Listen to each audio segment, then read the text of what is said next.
Habang pinapanood mo ito, maaaring tahimik na sinisira ng iyong asukal sa dugo ang bawat ugat sa iyong katawan. Ngunit may isang karaniwang prutas na malamang ay nasa kusina mo ngayon. Kayang baliktarin ng prutas na ito ang prosesong ito sa loob lamang ng 30 araw. Tinitiyak kong hindi ito ang iniisip mo. Sa mga susunod na minuto, ibubunyag ko ang 5 pinakmakapangyarihang prutas para sa mga may diabetes na hindi lang kumokontrol sa asukal, kundi aktibong tumutulong para pagalingin ang iyong katawan mula sa loob. At may sikreto tungkol sa prutas na numero 1 na siguradong ikagugulat mo. Kakaunti lang ang doktor na nagsasabi nito sa pasyente. Pero sagutin mo muna ako sa isip mo. Naranasan mo na bang magising ng madaling araw na uhaw o makaramdam ng di maipaliwanag na pagod pagkatapos kumain ng tanghalian? Yan ang katawan mo, sumisigaw ng tulong. At ang ibabahagi ko ngayon ay maaaring maging kaibahan sa pagitan ng isang malusog na buhay at ng mga nakakatakot na komplikasyon na araw-araw nating nakikita sa mga ospital. Isipin mong parang mga tubo sa bahay mo ang iyong mga ugat. Kapag nababara ito, tumataas ang presyon at naaapektuhan ang sistema. Kapag mataas ang asukal mo, ganito mismo ang nangyayari sa katawan mo. Pero may ilang prutas na parang makapangyarihang natural na panlinis ng bara. Ngayon bago tayo magpatuloy, kailangan kitang bigyan ng paalala. Ang mga natutunan mo tungkol sa prutas at diabetes hanggang ngayon ay maaaring mali pala talaga. Sa loob ng maraming taon, ipinagbawal sa mga may diabetes ang pagkain ng prutas. Delikadong maling paniniwala ito na kailangang wakasan na ngayon. Simulan natin sa panglimang pwesto at maiintindihan mo kung bakit halos hindi siya napasama sa ating listahan. Ang kiwi, maliit at mabalahibong prutas, ay may taglay na kapangyarihang kamakailan lang nadiskubre ng mga eksperto. Nadiskubre ng mga mananaliksik na hindi lang kinokontrol ng kiwi ang blood sugar, kundi nire-repair din nito ang pinsalang dulot ng mataas na asukal sa ugat. Pero may isang problema. At yan ang dahilan kung bakit nasa ikalimang pwesto lang ito. Ang kiwi ay may katamtamang glycemic load kumpara sa ibang prutas sa ating listahan. Hindi naman masama pero hindi rin ito perpekto. Kaya kung pipiliin mo ang kiwi, kailangan mong malaman ang tamang oras ng pagkain nito. At ikukwento ko yan sa'yo maya-maya lang. Ang nagpapaspecial sa kiwi ay ang mga natatanging antioxidant na taglay nito. Gumagana sila bilang mga microscopic na sundalo, lumalaban sa chronic na pamamaga na unti-unting sumisira sa katawan ng mga may diabetes. Ayon sa pag-aaral, ang mga taong kumain ng 2 kiwi araw-araw sa loob ng 8 linggo ay nagkaroon ng malaking pagbuti sa presyo ng dugo. Heto ang isang lihim na alam ng iilan. Ang kiwi ay pwedeng makatulong sa tulog. Ang kulang sa tulog ay pangunahing problema ng may diabetes. Kapag kulang ang tulog mo, tumataas ang cortisol ng katawan mo at nadadagdagan ang blood sugar mo. Masamang siklo ito na kayang maputol ng kiwi. Pang-apat, isang prutas na nakakagulat para sa marami. Kapag sinabi kong melon, alam kong iniisip mo na melon, pero hindi ba masyadong matamis yun? Narito ang sikreto na nagbabago ng lahat. Ang melon ay may tinatawag kong sponge effect. Mahigit 70% ito ay tubig na nagsisilbing natural na tagapagregula ng blood sugar mo. Kapag kumain ka ng melon sa tamang oras, pinapalabnaw nito ang asukal sa dugo at iniiwasan ang delikadong pagtaas na nakakasira sa mga organo. Parang may natural kang gamot na nakakawala ng uhaw at nagbibigay enerhiya. Pero mag-ingat sa oras. May oras na parang kaibigan mo ang melon at may oras din na maaari itong makasama sa'yo. Karamihan sa mga tao ay nagkakamali dito. Kumakain sila ng melon sa maling oras at iniisip nilang masama ang prutas na ito. Ang melon ay mayaman din sa potasa at potasa para itong panangga para sa mga may diabetes. Pinoprotektahan nito ang puso, kinokontrol ang presyon, at tumutulong pa sa mga kalamnan na mas epektibong maabsorb ang glucose. Para kang may 3 gamot sa isang prutas. Pangatlo sa listahan ay prutas mula Brazil na dapat laging nasa mesa ng may diabetes, yung bayabas. Ang bayabas ay isang tunay na natural na botika. Mayroon itong isang bagay na wala sa ibang prutas sa parehong dami. Mayroon itong mga bioaktibong compound na nagpapabuti sa pagiging sensitibo ng katawan sa insulin. Ibig sabihin nito, mas magagamit ng iyong katawan ang insulin na ginagawa nito. Pero ang pinaka nakakamangha sa akin sa bayabas ay ang lycopene, isang antioxidant na malakas magprotekta sa puso at ugat. Dahil pangunahing sanhi ng pagkamatay ng may diabetes ang sakit sa puso, ang pagkain ng bayabas ay parang araw-araw na life insurance. May iba pa, 4 beses mas maraming bitamina C ang bayabas kaysa dalandan. At ang bitamina C ay hindi lang para sa trangkaso, hindi. Pinapabilis nito ang paggaling ng sugat, pinapalakas ang ugat ng dugo, at pinoprotektahan laban sa impeksyon na madalas maranasan ng may diabetes. At heto ang isang detalye na kakaunti lang ang nakakaalam. Ang balat ng bayabas ang may pinakamaraming nutrisyon. Karamihan sa mga tao ay binabalatan ito at tinatapon ang pinakamabuting bahagi. Parang itinapon mo ang gamot at tubig na lang ang ininom mo. Ang pangalawa sa ating listahan ay siguradong magugulat ka. Isa itong maliit na pulang prutas na mukhang walang masama, pero isa ito sa pinakamakapangyarihan para sa mga may diabetes. Ang presa! Ang presa ay halos tubig at hibla lang na may napakakaunting asukal. Pero ang nagpapaspecial dito ay ang mga anthocyanin, ang mga pigmentong nagbibigay ng matingkad na pulang kulay. Ang mga substansyang ito ay parang isang hukbo ng tagalinis na nagtatrabaho sa iyong mga ugat. Ipinapakita ng mga pag-aaral na ang mga taong regular na kumakain ng presa ay mas mababa ang resistensya sa insulin. Parang tinuturuan ng presa ang iyong katawan na maging mas mahusay sa paggamit ng asukal. At iba sa ibang prutas, pwede kang kumain ng presa halos walang limitasyon. May mga diabetic na nakakakain ng 10-15 presa araw-araw na walang problema.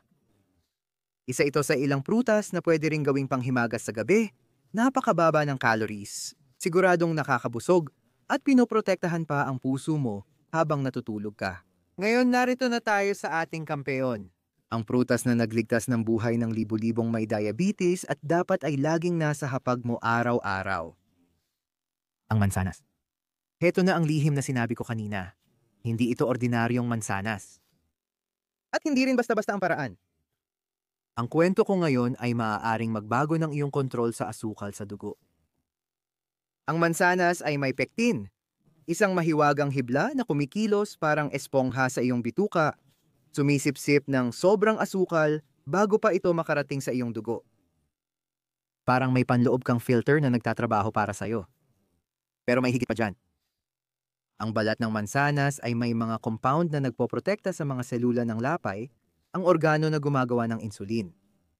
Parang hindi lang kinokontrol ng mansanas ang asukal mo ngayon, kundi pinoprotektahan din ang kakayahan mong gumawa ng insulin sa hinaharap. At heto na ang lihim na ipinangako ko. Natuklasan ng mga bagong pag-aaral na ang pagkain ng mansanas na may balat, 30 minuto bago ang pangunahing pagkain, ay maaaring magpababa ng glucose spike ng hanggang 40%. Parang uminom ka na rin ng gamot. Pero may mahalagang detalye. Dapat nasa tamang hinog ang mansanas. Kapag sobrang hinog, nagiging puro asukal ito. Kapag hilaw naman, pwedeng magdulot ng hindi magandang pakiramdam. May isang simpleng paraan na ituturo ko sa iyo mamaya. Ngayon, ibubunyag ko ang mga lihim na estratehiya na nagpapalakas pa lalo sa mga prutas na ito bilang mga makapangyarihang gamot. Unang estratehiya, ang tamang timing. May oras kung kailan ang mga prutas na ito ay nagiging superfood at may oras din na maaari silang makasama. Karamihan sa mga tao ay mali talaga dito. Pinakamagandang oras ay mula alas 10 ng umaga hanggang alas 3 ng hapon kapag mataas ang metabolismo mo. Ang pagkain ng prutas sa almusal nang walang laman ng tiyan ay maaaring magpataas ng asukal sa dugo. Sa gabi, maaari itong makaapekto sa tulog at sa pag-regenerate ng mga selula. Pangalawang estratehiya, mahiwagang kombinasyon. Ang mga prutas na ito ay 10 beses mas makapangyarihan kapag sinamahan ng magandang taba o protina. Isang mansanas na may natural na peanut butter, mga presa na may Greek yogurt, bayabas na may mga mani. Ang mga kombinasyong ito ay nagdudulot ng epekto ng preno. Mas mabagal ang pagtunaw at dahan-dahang pagpasok ng asukal sa dugo, kaya walang delikadong bigla ang pagtaas. Ikatlong estratehiya, ang pagsubok gamit ang panyo. Kumuha ng karaniwang panyo at bahagyang ipitin ang prutas. Kung masyadong mabasa o magkaroon ng madidilim na mantsa, ibig sabihin ay sobrang hinog na ito at mataas ang konsentrasyon ng asukal. Laging piliin ang matitigas at hinog na prutas. At ngayon, paano mo malalaman kung epektibo sa iyo ang mga prutas na ito? Mayroong isang simpleng paraan na magpapakita kung paano talaga tumutugon ang iyong katawan. Sukatin mo ang iyong blood sugar bago kumain ng prutas, isulat ang resulta.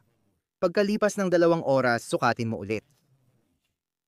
Kung ang pagtaas ay mas mababa sa 50 puntos, ligtas para sa iyo ang prutas na iyon. Kung lumampas sa 50, ayusin ang dami o oras ng pagkain. Karaniwang pagkakamali ng 70% ng tao. Nagsusukat lang pagkatapos at sinisisi ang prutas. Madalas, mataas na talaga ang asukal bago pa kumain. Lagi ring sukatin bago kumain. Sa diabetic na may kontrol, dapat ang halaga bago kumain ay mas mababa sa 100 at 30 at sa loob ng 2 oras ay mas mababa sa 100 at 80.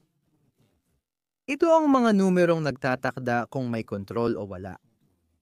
Kapag ang prutas ay nagdulot ng higit 50 puntos na pagtaas, huwag agad isuko. Subukan ang kalahati nito na may chia, linaza o isama sa protina.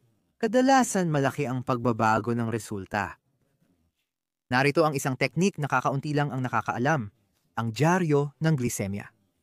Isulat kung anong prutas ang kinain mo, gaano karami, anong oras, at ang resulta ng glisemya mo. Sa loob ng 2 linggo, magkakaroon ka ng kumpletong mapa kung paano tumutugon ang katawan mo sa bawat pagkain. Mahalagang maintindihan na bawat katawan ay natatangi. Ang gumagana ng perpekto para sa isang tao ay maaaring kailanganin pang i-adjust para sa iba.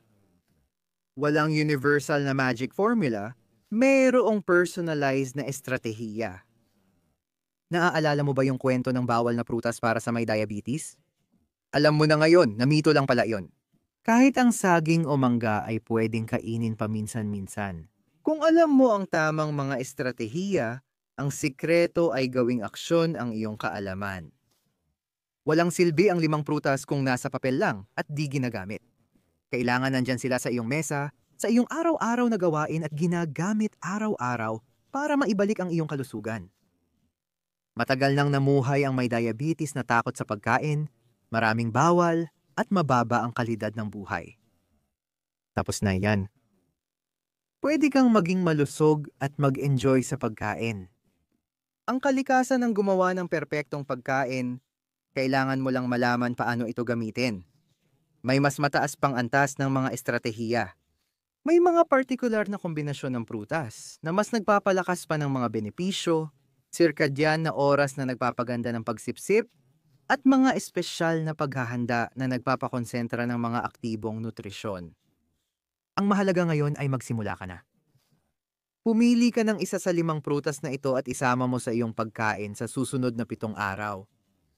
Obserbahan kung paano tumutugon ang katawan, ano ang nararamdaman, at paano naaapektuhan ang kontrol sa asukal sa dugo. Diabetiko, karapat-dapat kang mabuhay ng maayos at magkaroon ng sigla, enerhiya, at ganap na kalusugan. At ang 5 prutas na ito ay mga kakampi mo sa paglalakbay na ito ng pagbabago. Ngayon, sabihin niyo sa akin dito sa mga komento, alin sa 5 prutas na ito ang una niyong susubukan? At kung kumakain na kayo ng alinman sa mga ito, ibahagi niyo kung paano ang naging karanasan niyo. Napakahalaga ng palitang ito sa komunidad para sa mga nagsisimula pa lang ngayon. Kung may saysay sa inyo ang mga impormasyong ito, mag-subscribe kayo sa channel at i-activate ang bell para hindi kayo mahuli sa mga bagong estratehiya. At ibahagi ninyo ito sa taong nangangailangan ng mga impormasyong ito para mabago rin ang kanyang kalusugan. Mahigpit na yakap, magkita tayo sa next na video.